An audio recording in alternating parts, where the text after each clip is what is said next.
So guys, eto na nga ang ating naluto na ayan,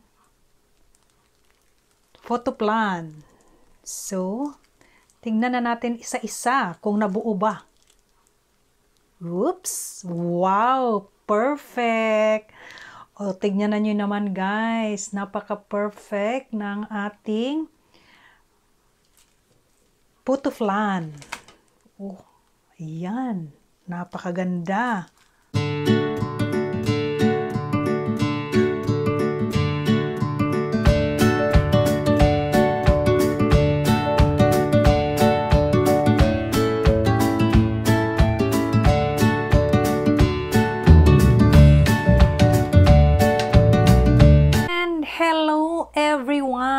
Welcome back to my channel. It's Kakay Sato again sa Kaysiyahan, and nandito tayo ngayon sa Kusina Kay. So magluluto tayo ngayon again ng another pancake mix recipe dahil parang nagustuhan nyo yata yung aking puto pao na gamit ko yung pancake mix na mas mabilis at mas shortcut na pagluluto ng puto na hindi na masyadong maraming mixture ang gagamitin pag nagluto ng puto. So ngayon, isi-share ko na naman sa inyo ang pagluluto ng puto flan. So, since puto flan ang ating lulutuin, meron tayo ditong condensed milk para sa ating flan. Meron tayong evaporated milk. And of course, ang egg. So, yan po ang gagamitin natin for our flan. And may vanilla po tayo dito. And then, para sa ating puto mix is, ang gagamitin natin again yung pancake mix. So first, wag niyo muna pala akong kalimutan i-subscribe ang channel Kakay Sato sa Kaysiyahan, okay? So mag-start na tayo. So sundan niyo lang po ako sa aking gagawin, okay? So first, ang gagawin natin is yung flan, ang mixture ng flan. So tayo ng itlog. Isa-separate natin yung egg white at saka egg yolk. Okay? So, separate natin yung yolk. Sandali lang po. At kailangan natin ng lalagyan ng ating white. Okay. So, ito na po ang ating gagawin. Separate lang po natin.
Okay guys, para naman sa ating puto mix.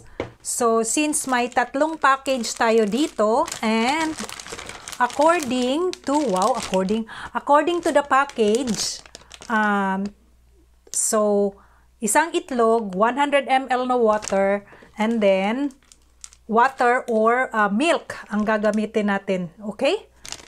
So, milk ang gagamitin po natin, guys.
Okay, so, matigas na po yung ating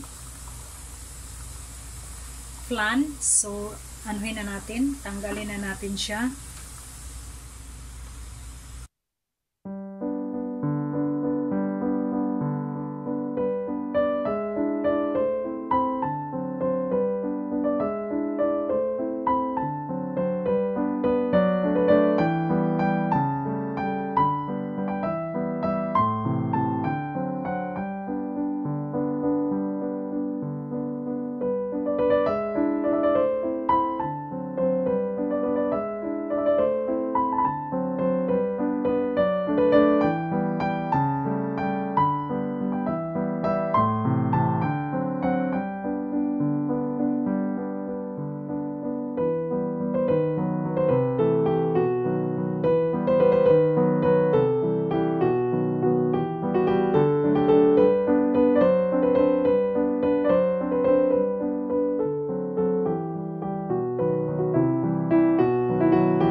So guys, ibalik na po natin sa steamer yung ating molds na nilagyan na po natin ng pancake mix. Nasa ilalim, matigas na po yung flan.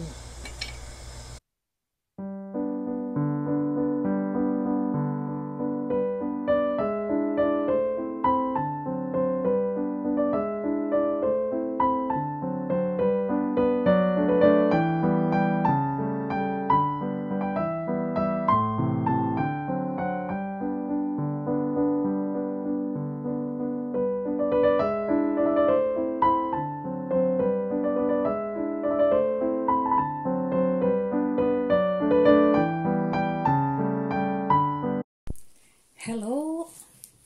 And so guys, eto na nga ang ating naluto na ayan, photo plant. So, tingnan na natin isa-isa kung nabuo ba. Oops! Wow! Perfect! O, tignan na nyo naman guys. Napaka-perfect ng ating photo plant. Oh, ayan. Napakaganda. Okay? So, tignan natin yung iba. Okay. So, yan po. Super ganda ng ating photo plant, guys. So, sa mga mahilig nito, ayan, gayahin nyo na ang ginawa ko.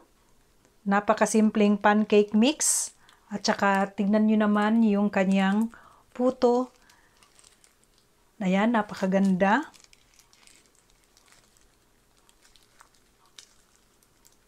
And then, ayan, tignan nyo ang puto. Tignan nyo ang puto. Ayan, napakalambot at napaka-firm nung flan. Okay?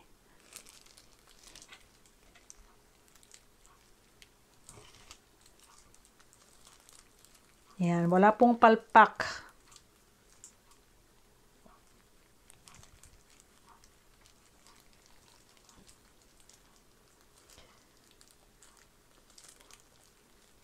Yan. So, ano pang ginagawa nyo guys? Gayahin nyo na ito. Para marami tayong gumawa nito. Okay? Yan, napakaganda talaga.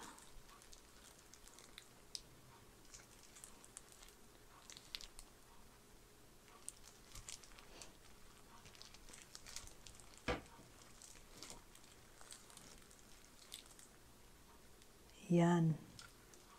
Make sure lang guys, ang tip pala, para mabuo ito, huwag ninyong i-overcook. Kasi pag na-overcook siya, pag tinest nyo itong pag tinest nyo ito ng toothpick, na wala na pong sasama na yung mamasa-masa, yun na po, luto na siya. Huwag ninyong i-overcook kasi hindi siya ganito kakinis pag pag na-overcook siya. Okay? So, tingnan nyo naman si puto flan. Super ganda. Okay?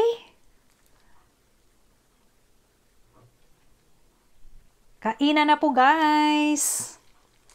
Yan. Try natin ag-slice ng isang peraso.